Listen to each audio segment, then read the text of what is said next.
Okay, well, next up we're going to start working on our register form. Okay, I've already made a register form here. You can see how beautiful it looks. All right, you've got a back button, a clear button, a register button. Going to need 6 labels. Now, first name, last name, username, email address, and please remember, I will be taking points off if the names aren't proper. So LBLs for the labels, TXTs for the text box. Okay, so got all this lined up. Next, it's time to go to register.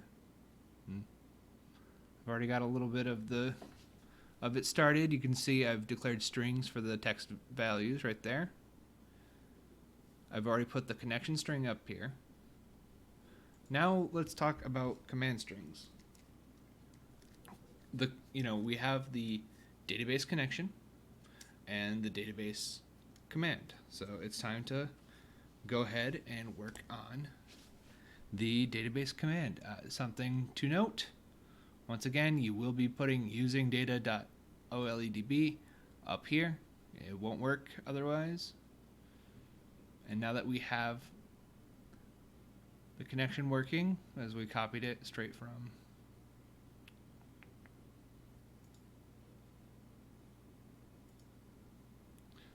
here into another try catch block right here. Next up is to declare the command information. So it's oledb.command is the class we're accessing, and we're going to name this one the register command. We're going to let it know that it's a new oledb command. You're gonna do that. And next, we have to let it know that the connection it's using is actually the same that's already open. So what we do is type in register command dot connection equals final project connect. And now it's time to actually create the register command string. So string, and I'm going to call this register Q. Okay, it stands for register query. Okay. And this is going to be one of the parts where a lot of you will probably get wrong, so please pay close attention. This is very, very, very frustrating SQL language, and you can get it wrong very easily. So heck, I might even get it wrong just typing it up here. But what you want to do is write insert into project. Now this is the name of your table,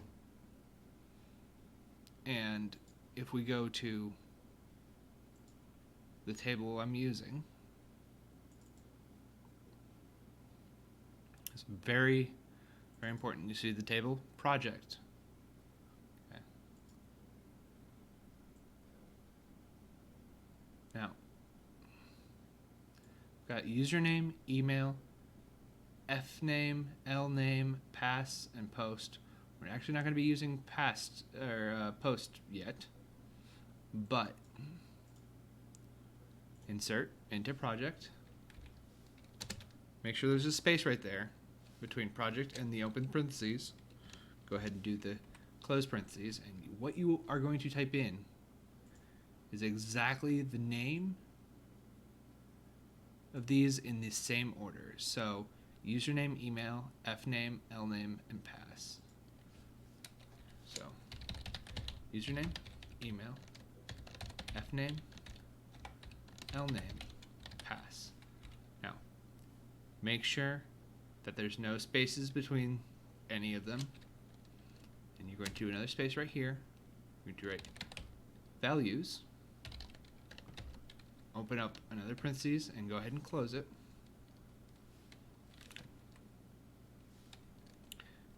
Okay. And you're going to write and remember to make what you're writing here equal to whatever these variables are. So And we're using single indentations right now. So single indentation, or single quote, at username, put a comma, another single quote, email, comma, okay,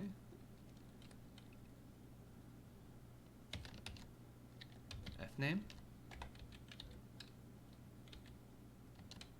lname, password. Okay. See, everything's got a close indent on it. Next, you're going to put a semicolon and then a second semicolon after this quote. Okay.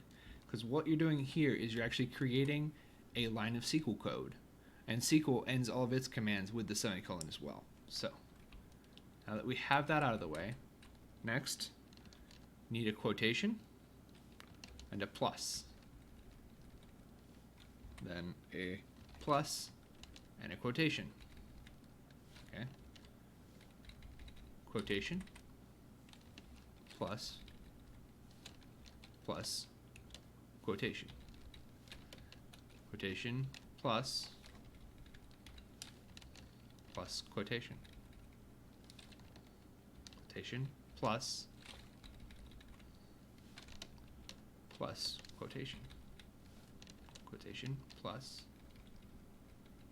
you get the idea, plus quotation. Now, I'll tell you right now, if this is your problem, if you have not paid attention to what's right here, and you email me and there's a problem, and the problem is this, I will be deducting a point. All right, this is where paying attention to details really matters. All right, you're ending your string here. That's all text to add in a variable. Then you're closing this. You're reopening your other string to add indentation, comma, single quotation. Okay. Make sure all these ducks are in a row before you email me, please. Okay. Now that we have that, we've got the connection named. Next, it's time to let the computer know that the register command dot command text is equal to the string we just made, register Q, and then register command dot execute non-query. Okay. And the reason why it's called execute non-query is because we're inserting data into, and a query is when you pull data from. Okay, so this is a non-query. It's not expecting anything back. We've got all this. Now we're going to cross our fingers. We're going to go ahead and start our program.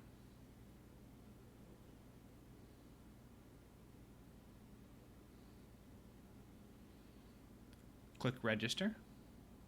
Pull up the register screen.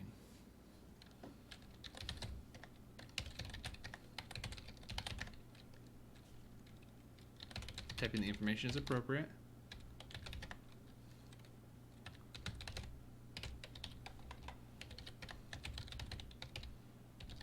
Okay.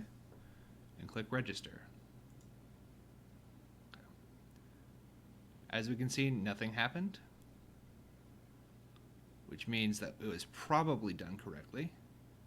What we want to do is go to this program's debug area. All right, this is going to be where you're going to submit it to me. So if you're using VMware, it's local disk, users, username, source, repos. This is form 7 here. Check that. Bin, debug. Going to open this up, and as you can see, the information I placed worked. Okay. And with that, you've done the second part of your project. Congratulations.